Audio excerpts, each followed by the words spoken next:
Selamat datang di channel Detektif Sanji, tempat berkumpulnya para pecinta One Piece yang haus akan teori, fakta tersembunyi, dan pembahasan mendalam seputar dunia ciptaan Eiichiro Oda.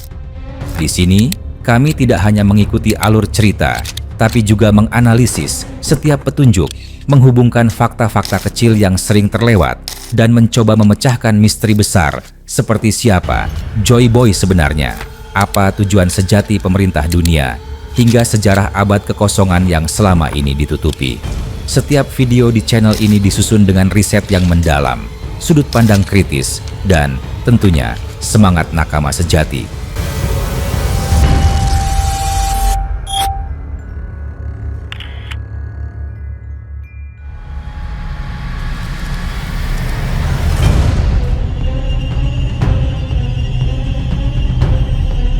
Dalam dunia yang luas penuh samudra, pulau, dan misteri, terdapat satu rahasia terbesar yang telah terkubur selama lebih dari 800 tahun. Keberadaan Imu Sama, entitas tertinggi yang memerintah dari balik bayang-bayang, jauh di atas panggung politik yang dikuasai oleh 5 tetua, angkatan laut, dan para Tenryubito. Namanya tak pernah disebut dalam sejarah, wujudnya tak pernah terlihat oleh rakyat jelata, dan pengaruhnya tidak pernah dipertanyakan oleh dunia. Namun, dengan berkembangnya cerita One Piece, potongan-potongan petunjuk mulai membentuk gambaran mengerikan akan sosok yang telah memanipulasi sejarah demi mempertahankan kekuasaan absolut atas dunia. Vegapunk, ilmuwan paling cerdas sepanjang sejarah pemerintah dunia, menjadi katalis awal dalam membongkar tabir tersebut. Dalam bab-bab terbaru manga One Piece, ia menyampaikan pesan penting kepada seluruh dunia, mengungkapkan fakta-fakta mengejutkan tentang abad kekosongan, sosok legendaris Joy Boy, dan bayang-bayang kelam yang menyelimuti dunia. Imu Sama. Muncul spekulasi bahwa Imu memiliki koneksi langsung dengan kehancuran kerajaan kuno, penghapusan sejarah, dan mungkin menjadi dalang di balik seluruh struktur penindasan global yang saat ini dikenal sebagai pemerintah dunia. Dalam kilasan adegan yang diperlihatkan Oda, Imu mampu berubah wujud menjadi sosok raksasa misterius yang menyerupai binatang buas, dengan tubuh humanoid yang mampu menelan api dan melepaskan serangan mematikan dari tentakel tajam berbentuk tombak. Serangan tersebut cukup kuat untuk melukai Sabo, seorang pengguna buah logia api yang seharusnya kebal terhadap serangan fisik biasa. Kekuatan ini menimbulkan spekulasi bahwa Imu bukanlah manusia biasa, melainkan pemilik buah iblis Zoan Mitos yang sejauh ini hanya dimiliki oleh segelintir tokoh penting dalam cerita. Seperti yang telah diperlihatkan pada 5 tetua yang masing-masing memiliki kekuatan dari buah Zoan Mitos, sangat mungkin bahwa Imu juga berasal dari kategori yang sama, atau bahkan sesuatu yang lebih tinggi, mungkin kekuatan Dewa Purba yang belum terungkap. Namun, kekuatan Imu Sama tak hanya terbatas pada fisik. Lebih berbahaya dari kemampuan bertarungnya adalah pengaruhnya atas sejarah dan informasi. Imu telah secara sistematis menghapus eksistensi Joy Boy dari sejarah dunia. Menggunakan kekuasaan politik dan militer, Imu membentuk aliansi 20 kerajaan yang bersatu untuk menggulingkan kerajaan kuno dan membangun struktur kekuasaan baru bernama Pemerintah Dunia. Seluruh catatan sejarah tentang Joy Boy, kerajaan tempatnya berasal, serta peristiwa-peristiwa yang terjadi selama abad kekosongan dimusnahkan. Yang tersisa hanyalah fragmen-fragmen kebenaran yang tersembunyi di dalam poneglyph, batu kuno yang tak dapat dihancurkan, yang hanya bisa dibaca oleh segelintir orang seperti Nico Robin. Penghapusan Joy Boy bukan semata-mata karena alasan kekuasaan. Ideologi Joy Boy, kebebasan, kesetaraan, dan persatuan dunia bertentangan langsung dengan sistem kelas dan dominasi global yang telah dibangun oleh pemerintah dunia. Joy Boy bukan hanya simbol perlawanan, tetapi ancaman eksistensial terhadap struktur kekuasaan. Maka, dalam upaya mempertahankan dominasi, Imu memilih untuk tidak hanya menghancurkan Joy Boy secara fisik, tetapi juga menghapusnya dari ingatan umat manusia. Namun, sejarah memiliki cara tersendiri untuk kembali hidup.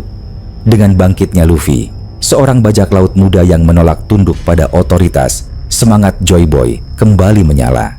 Dalam pertempuran di Wano, Luffy membangkitkan kekuatan sejati dari buah iblisnya, Hito Hito no Mi, model Nika.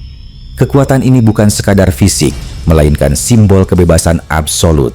Sebagaimana Joy Boy dahulu diyakini sebagai dewa pembebas, kini Luffy menjelma menjadi harapan baru bagi dunia yang telah lama diperbudak oleh ketakutan, manipulasi, dan ketidakadilan. Dengan kebangkitan ini, dunia One Piece mulai bergerak ke arah konfrontasi besar.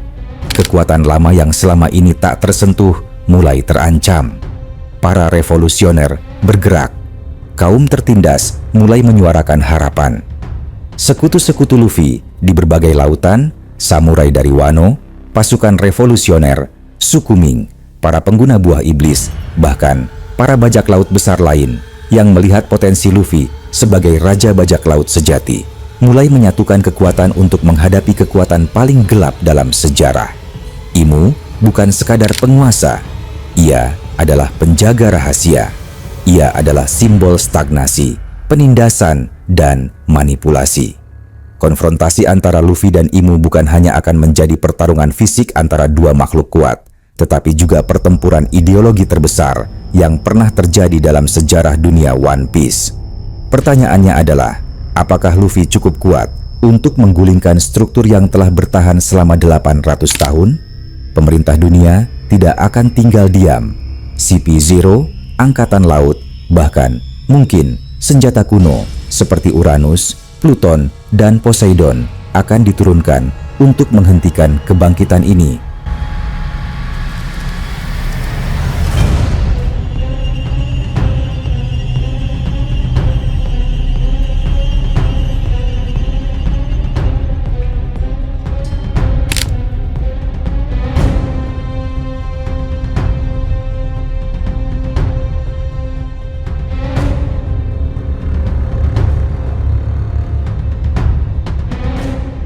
Dunia akan memasuki masa perang besar yang belum pernah terjadi sejak zaman abad kekosongan. Pertarungan ini akan melibatkan setiap sudut dunia, Grand Line, Red Line, Maria Joa, hingga Raftel, pulau terakhir yang memegang rahasia terbesar dunia. Konflik antara Luffy dan Imu merupakan simbol benturan dua kutub dunia. Di satu sisi, terdapat keinginan untuk mempertahankan tatanan dunia yang telah dibentuk melalui pengorbanan dan penindasan. Di sisi lain, terdapat semangat perubahan, kebebasan, dan harapan akan dunia yang lebih baik. Dengan mengusung kehendak D, Luffy tidak hanya membawa warisan Joy Boy, tetapi seluruh semangat perlawanan terhadap penguasa tirani yang selama ini menindas dunia. Jika pertarungan ini dimenangkan oleh Luffy, maka dunia akan berubah selamanya. Poneglyph akan diungkap. Rahasia abad kekosongan akan dibuka. Pemerintah dunia akan runtuh. Sistem kasta sosial yang dibangun oleh para naga langit akan hancur. Dunia baru akan lahir dari reruntuhan kekuasaan lama. Mungkin inilah arti sejati dari One Piece, sebuah persatuan global tanpa dominasi, tanpa rahasia, dan tanpa penindasan. Namun, jika Imu menang, maka sejarah akan kembali ditulis ulang. Para revolusioner akan diburu dan dimusnahkan. Para pembawa harapan akan dihancurkan. Dunia akan kembali dalam cengkraman bayangan dan perjuangan akan lenyap, setidaknya untuk 1000 tahun lagi. Ketegangan kini berada pada titik puncak. Pertarungan akhir mendekat. Luffy dan Imu ditakdirkan untuk saling berhadapan, sebagaimana Joy Boy dan musuhnya dahulu. Ini bukan sekadar kisah seorang bajak laut yang ingin menjadi raja bajak laut. Ini adalah kisah tentang perubahan, tentang masa lalu yang kembali hidup, dan tentang masa depan yang akan ditentukan oleh satu pertarungan terakhir. Dengan potensi kebenaran yang akhirnya terungkap, dunia tidak akan pernah sama lagi. One Piece bukan sekadar harta, ia adalah jawaban. Dan jawaban itu kini berada di ujung kekuatan Luffy. Pertarungan terakhir sudah dekat. Luffy, Law, dan akhir dari kekuasaan tak terlihat bernama Imu. Dunia One Piece tidak sekadar dipenuhi oleh bajak laut, pemerintah dunia, atau revolusioner yang berperang demi kebebasan. Di balik segala lapisan konflik dan misteri, ada sosok yang duduk diam dalam bayangan, mengamati dunia bergerak seperti bidak catur. Sosok itu bernama Imu, entitas yang namanya nyaris tak pernah disebut. Wajahnya hanya terlihat oleh segelintir orang, dan keberadaannya menjadi benang merah bagi banyak pertanyaan tak terjawab yang telah menggantung selama lebih dari 2 dekade kisah One Piece berjalan. Dengan kemunculan resminya di chapter 908, Imu tidak lagi sekadar teori atau bayang-bayang kekuasaan. Ia menjadi bukti nyata bahwa dunia One Piece dikendalikan oleh kekuatan yang jauh lebih mengerikan daripada yang pernah dibayangkan siapapun. Keberadaan Imu mematahkan konsep simbolik tahta kosong yang selama ini diklaim oleh pemerintah dunia sebagai simbol kesetaraan dan kedamaian antar negara. Tahta yang seharusnya tidak diduduki oleh siapapun ternyata menjadi tempat duduk tetap bagi sosok ini. Fakta bahwa seluruh pemimpin kerajaan anggota Reverie tunduk pada simbol yang ternyata sudah dirusak.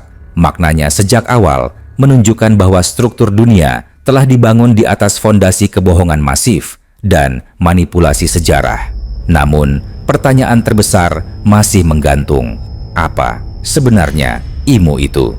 Salah satu petunjuk awal yang paling mencolok adalah kesan bahwa Imu tidaklah fana.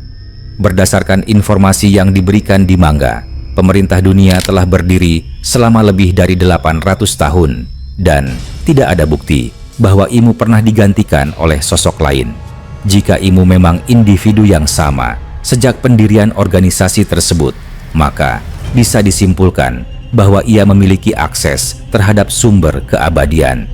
Spekulasi pun berkembang luas dengan dugaan paling kuat bahwa ia adalah pengguna awal dari kekuatan buah iblis legendaris, Ope-Ope no Mi.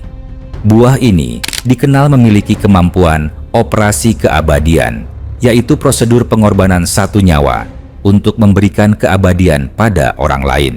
Bila benar Imu mendapatkan keabadiannya melalui cara ini, maka ia bukan hanya penguasa dunia, melainkan juga simbol pengkhianatan terhadap kemanusiaan karena telah mengorbankan kehidupan seseorang demi tujuan penguasaan abadi. Dalam konteks ini, muncul kemungkinan bahwa Imu adalah manusia terakhir dari peradaban kuno yang hancur selama abad kekosongan, bukan sebagai korban, tetapi sebagai pengkhianat atau tokoh utama di balik kehancuran peradaban tersebut. Dalam pandangan ini, Imu bukanlah sekadar penguasa pemerintah dunia, melainkan arsitek dari kehancuran dunia lama dan pencipta tatanan dunia saat ini.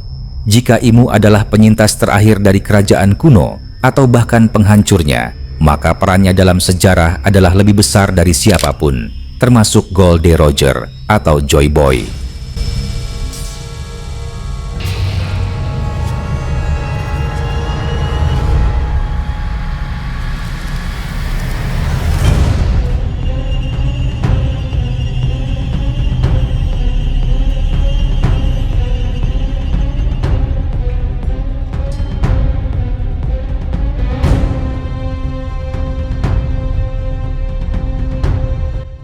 Simbolisme di sekitar karakter Imu juga tidak bisa diabaikan.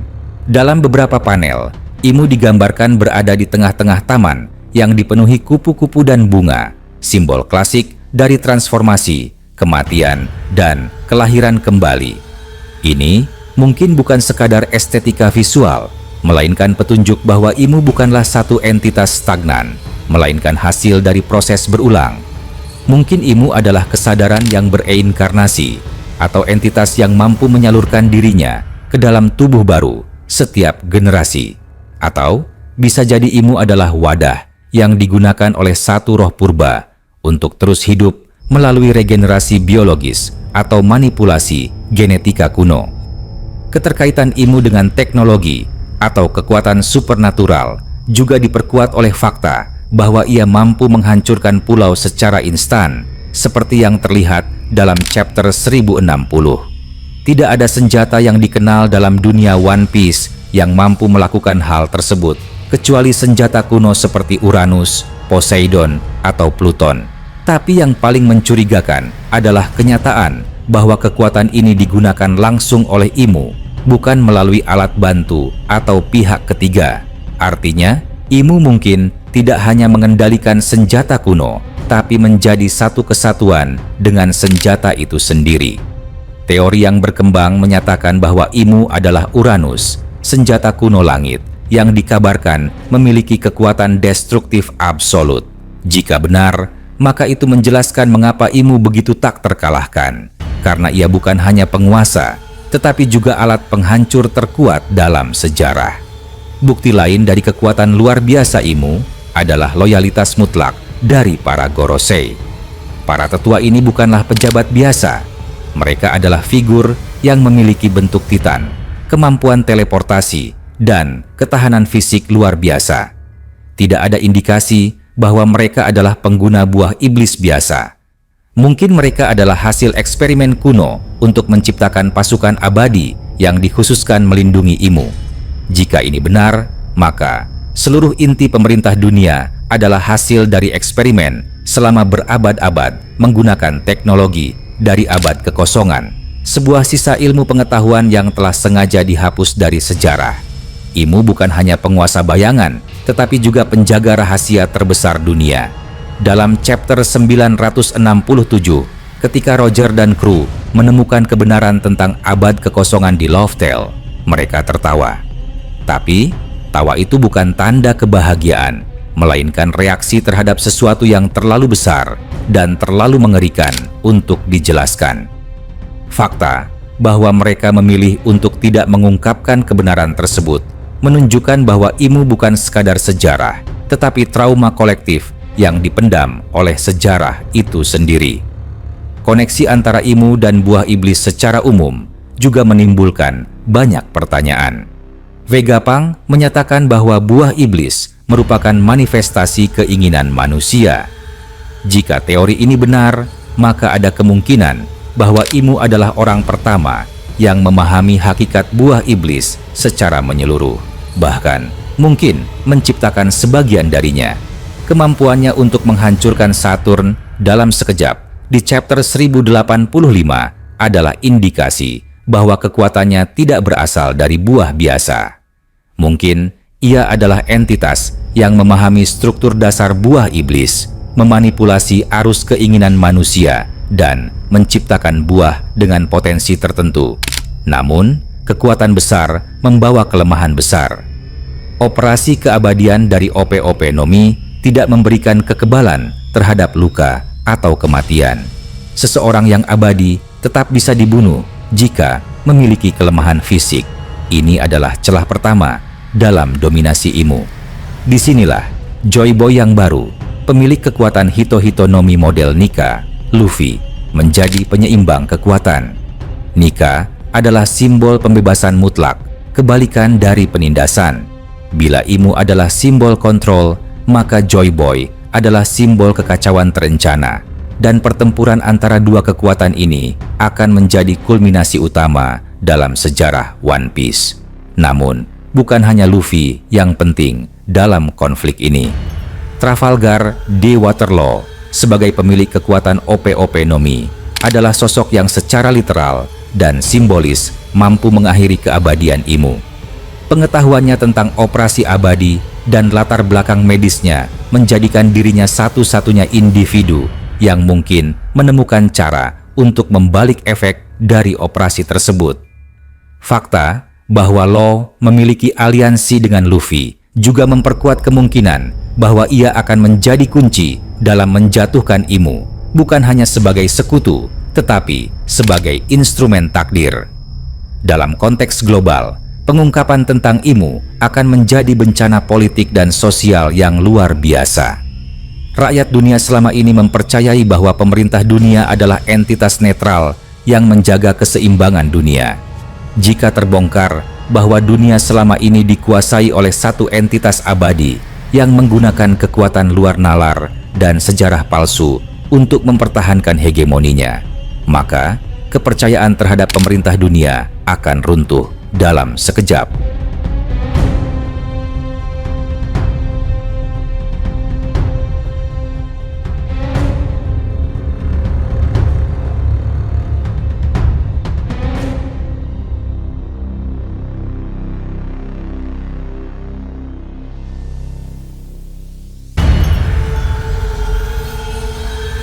kerajaan-kerajaan anggota akan mempertanyakan aliansi mereka.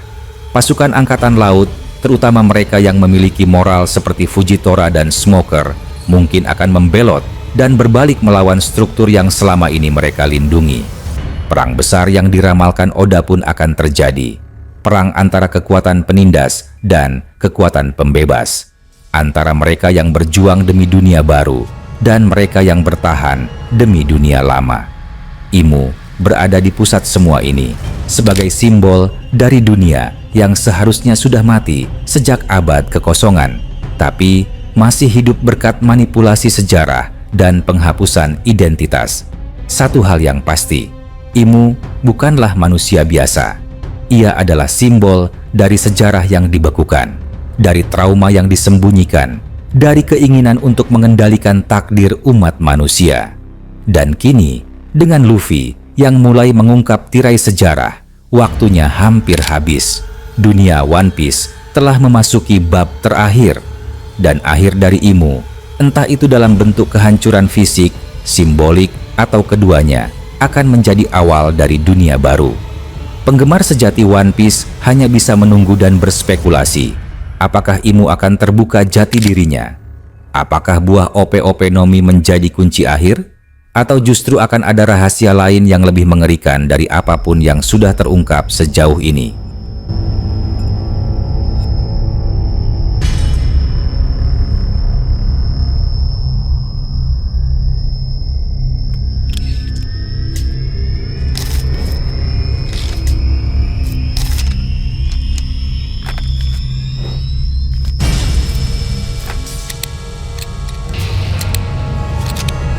Terima kasih sudah menyaksikan video ini sampai selesai.